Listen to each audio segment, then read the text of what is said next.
सांसद ने तोड़ी चुप्पी। कौन रच रहा है साजिश? कोर्ट पर भरोसा, जांच का इंतजार। क्या सांसद ब्रजभूषण को होगी जेल?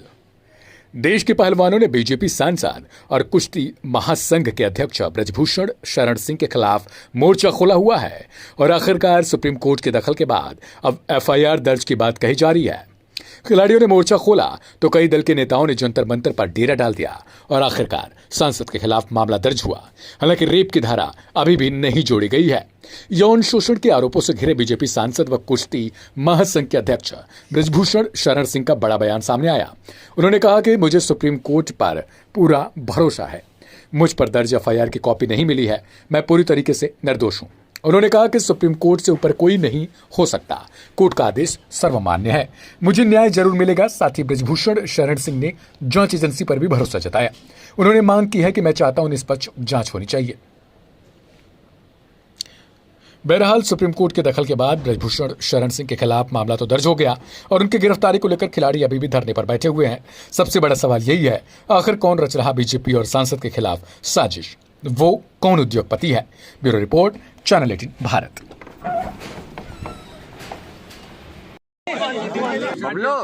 सर आपको बहुत साइलेंट हो जाए। आरोप का जवाब नहीं देंगे जब तक वाला आप लोग शांति नहीं बनाएंगे। पहले आप शांति बनाइए और एक सवाल कीजिए। एक मिनट भैया, मुझे क्या बताना, आप लोग घेरे हो, बताओ। मेरा सवाल था सर कि जिस तरह से लोग पॉलिटिकल लोग आ रहे हैं, समर्थन दे रहे हैं, इसे आप किस एंगल से देख रहे हैं? देखिए, ये लड़ाई अब खिलाड़ियों के हाथ से निकल चुकी है।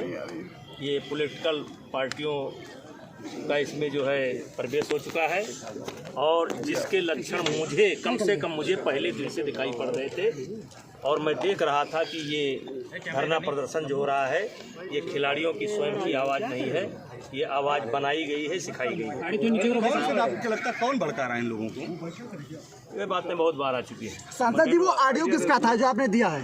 किसको? जो आपने बजरंग पूनिया।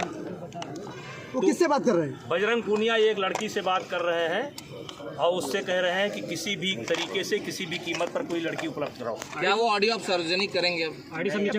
चलिए अब तो कमेटी का। कल जो आपने कहा कि सारे जो खिलाड़ी थे वो एक ही अखाड़े के थे, लेकिन ये कहाँ कौन से उसके बिलोंग करते हैं कि जिनको रोका भी नहीं गया था, सब नौकरी में हैं लोग? नहीं, आपका सवाल बहुत अच्छा है और सारे मीडिया के लोग ध्यान देंगे।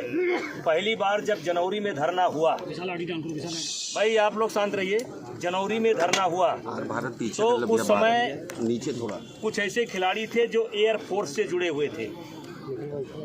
बाद में जब एयरफोर्स को पता लगा तो एयरफोर्स ने उन खिलाड़ियों को रोका। हरियाणा पुलिस से संबंधित जो थे, हरियाणा के सरकार पुलिस ने उनसे पूछा कि आप किसके परमिशन से धरना देने गए थे।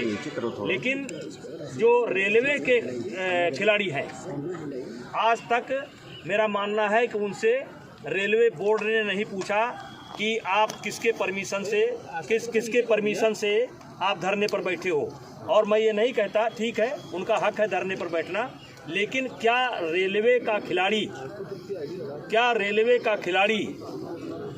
ऐसे धरने पर बैठ सकता है जहां मोदी जी के खिलाफ आपत्तिजनक नारे लगाए जा रहे हों, जहां योगी जी के खिलाफ आपत्तिजनक बातें कही जा रही हों, जहां बीजेपी के खिलाफ आपत्तिजनक बातें कही जा रही हों? क्या ऐसे धरने में रेलवे का खिलाड़ी या अधिकारी धरने पर बैठ सकता है? और मैं ये भी कहना चाहता हूं कि 8 जनवरी को जब धरना हुआ था तो जितने अखाड़े शामिल हुए थे वो देखिए, सबसे पहली बात तो ये है कि ये देश संविधान से चलता है। आरोप लगाना कोई बड़ी बात नहीं है और हर किसी पर आरोप लगाते हैं।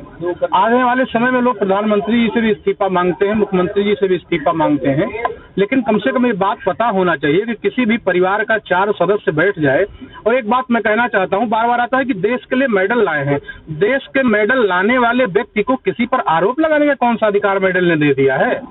मैं पूरी तरह से न्यायपालिका पर, जांच पर, और जिस प्रकार से सांसद जी ने कहा है कि जांच में जिस प्रकार से हो, कहीं भागने की तो बात है नहीं, दूध का दूध और पानी का पानी हो जाए। इसमें इतना द्वंद्व करने के लिए और धरने पर बैठने के लिए इतना बवाल करने की क्या आवश्यकता है? अगर सुप्रीम कोर्ट पर हम विश्वास रखते हैं, ये देश संविधान से चलता है, न धरना से चलता है, न मारपीट से चलता है, न किसी के एक साथ इकट्ठा हो जाने से चलता है।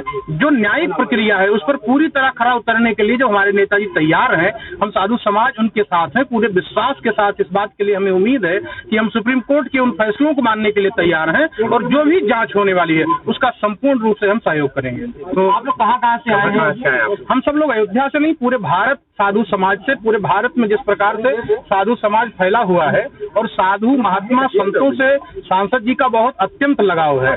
अयोध्या से और अयोध्या के साधुओं से, भारत साधु समाज से आपका अत्यंत लगाव है। हम लोग उनके आज इस पक्ष में आकर के अपना समर्थन दे रहे हैं कि हम लोग आपके साथ हैं, नैतिकता के आधार पर, मानवता के आधार पर। और नेताजी ने जब से इस बात को कहा है कि हम पूरी तरह से जांच के लिए तैयार हैं, तो मुझे नहीं लगता है कि इसमें किसी भी प्रकार के लिए कोई प्रश्न बचता है। जो न्यायिक प्रक्रिया है उसका हम सम्मान करते हैं। साधु संत के अलावा देखा गया आम जनमानस का भी काफी समर्थन देखा गया। सुबह देखा गया सभी धर्म के लोग वहाँ पे मौजूद थे और सबने अपने समर्थन की बात करी। देखिए, सुबह से शाम तक जिनका जीवन ही केवल समाज के लिए हो, ना कोई भेदभाव, ना कोई ऊंच नीच, ना कोई दृष्टि में किसी भी प्रकार से किसी को छोटा और बड़ा समझना, तो निश्चित तौर से जब किसी पर निराधार आरोप लगाए जाएंगे तो उनके साथ तो समाज खड़ा ही होगा।